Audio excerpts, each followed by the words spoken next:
The phantom time hypothesis is a theory that was developed in the 1980s and 1990s, which claims that periods of history, specifically that of Europe, during the early Middle Ages, AD 614 to 911, are either wrongly dated or did not occur at all.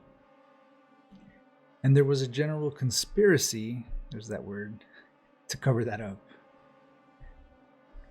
When Dr. Hans-Ulrich Niemitz introduces his paper on the phantom time hypothesis, he kindly asks his readers to be patient, benevolent, and open to radical new ideas. He suggests that hundreds of years ago, our calendar was polluted with 297 years which simply did not exist. Therefore, this year is not 2014. Obviously, this was written in 2014, but 1717. So that would be what?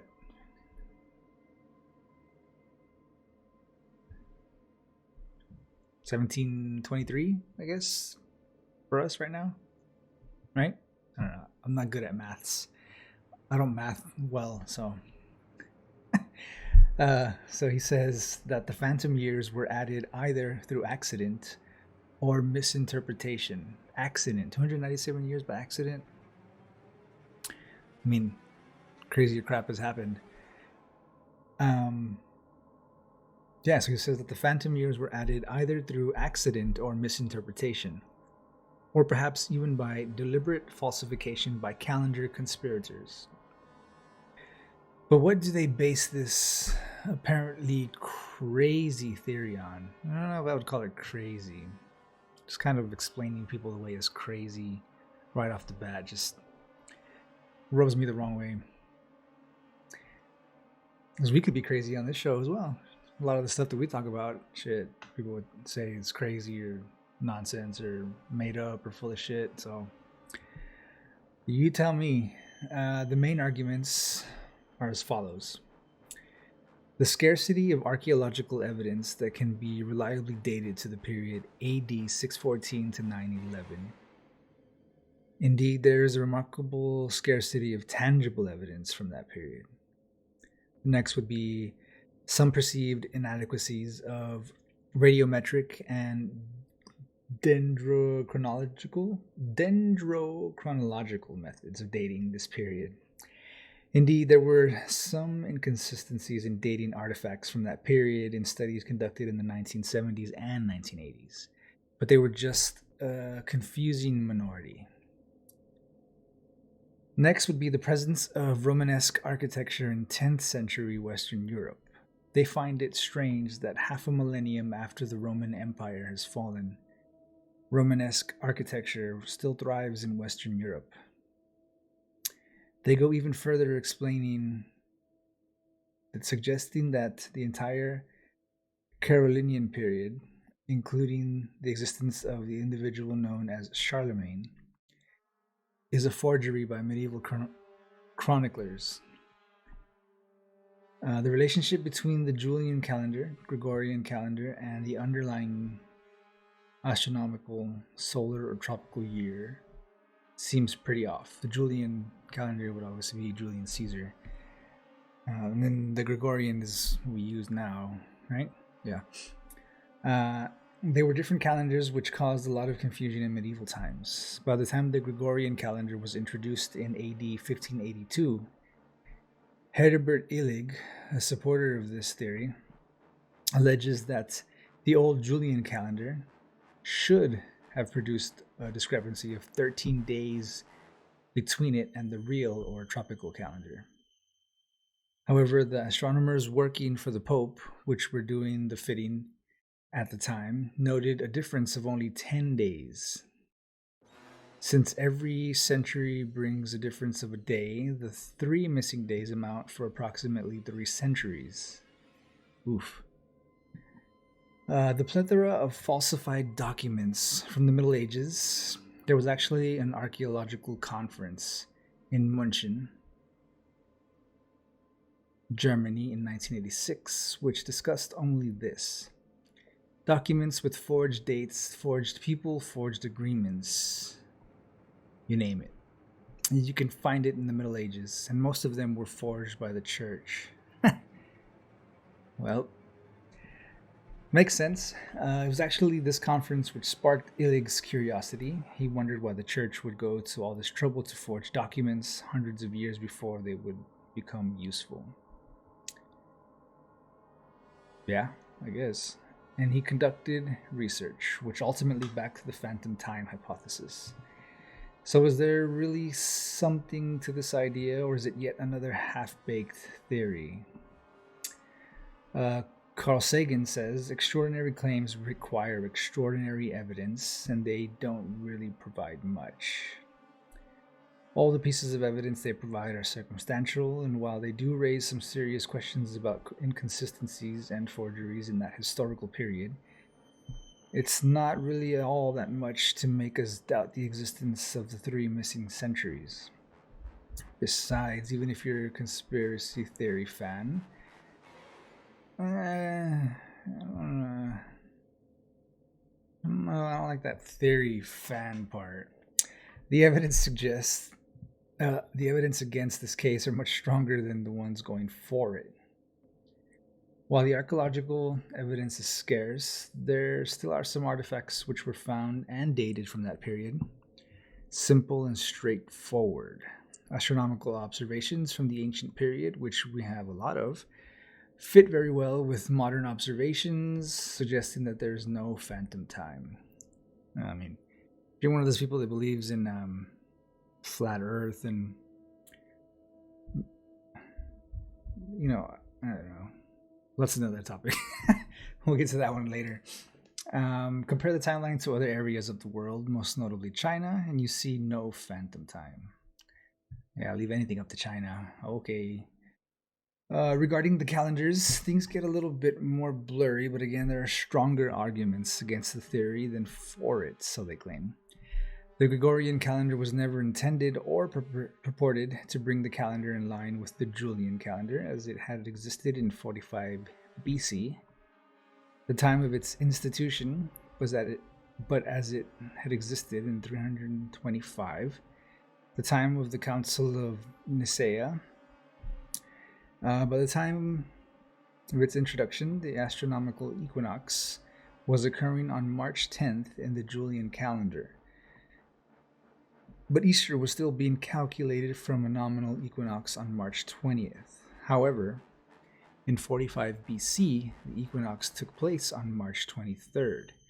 Hence the 3 missing days, which account for the 3 missing centuries.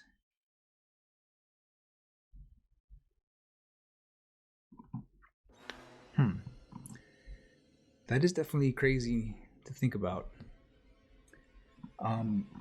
I get how the different calendars lined up, and there's like missing days in there, day here, day there. It's missing, it doesn't add up.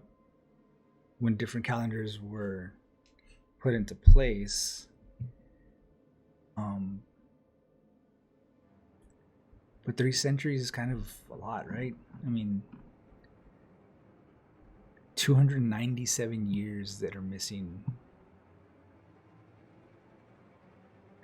They do have a point when they say that there's not a lot of information and stuff that comes out of the Middle Ages, which is kind of true, right? Because what made the Dark Ages so dark? I've always wondered this too. Now that I think back on it, that is a great point. You never really hear any kind of stories or have any kind of writings or books or a whole lot of stuff coming out of the Middle Ages.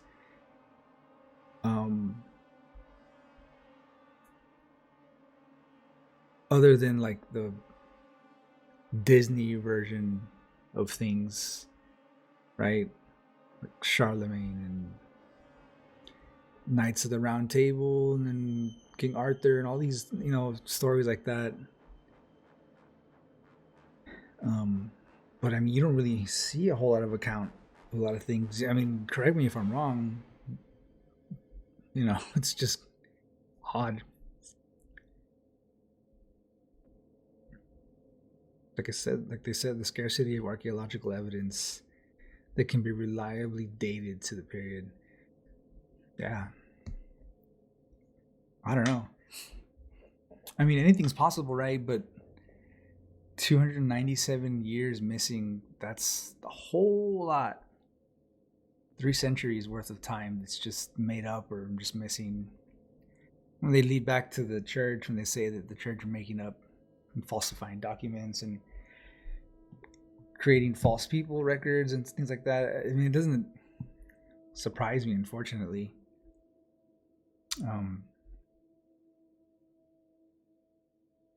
As a believer in the faith, you know, they to distrust of the Vatican and the church at large is very upsetting for a lot of people, myself included. I wish that wasn't the case. You know, the Pope and the Vatican and stuff like that are supposed to be the center, the pillar of my faith and those who follow it as well. But a lot of the most heinous and biggest atrocities throughout history were perpetrated by the Pope and the church itself, the Vatican. Wars have been fought because of it. And there's just a whole lot of fuckery afoot, as they say. Excuse my language, excuse my French. But it's true. I mean, for being the house of God and being its representation here on earth, the amount of just destruction and fear and cause of death and pain that the church has brought upon the earth, it's quite sad. You know, obviously they should be standing for good on earth and, you know, trying to get people closer to God and such, but it's just, don't even get me started on this Pope. I don't recognize this Pope as my Pope. It's just a whole lot of nonsense we can get into later, but yeah, you know, if they were definitely involved, that could account for a lot of things. Why they would falsify people and create people and names and dates and things like that, who knows? I mean, we'll never know, but you know, if they've got some kind of skin in the game, then you can definitely positively think that they had something to do with it. Who knows? I mean, it could be true, it could not be. I've never seen any kind of evidence, you know, that they'd speak to. But it's definitely piqued my curiosity, and I definitely have to get my hands on something like that. Documents or videos or anything explaining books, I'll definitely be looking out. Dr. Hans-Ulrich Niemitz. So Dr. Hans, H-A-N-S, Ulrich, U-L-R-I-C-H, Niemitz, N-I-E-M-I-T-Z. Be definitely looking into his work. Hopefully he's got like a book on it or something. That'd be great. Or a white paper that I can read. It's definitely interesting. But yeah, guys, let me know what you guys think. The phantom time hypothesis, where 3 centuries of time were either made up or misrepresented or misinterpreted, either through accident or it's odd. Definitely interesting. Let me know what you guys think. Shoot me an email. Let me know down in the comments. We can get into it a little deeper. I'm definitely going to be getting into it a lot deeper. I'm definitely interested to see if there's any kind of like written work on it. So I'll be looking for his work. And if I find anything interesting, we can always do an update to this video and get you guys sorted out with that. But yeah, if you have any questions or comments or anything, shoot me an email down in the comments as well. We can get some kind of discussion going. Social media is linked down below and everything else. Yeah, guys, appreciate you stopping in. Have a great, I guess, rest of your day or weekend. It's weekend today for me. So yeah, you guys take care. Stay safe, stay blessed out there. Most of all, stay frosty.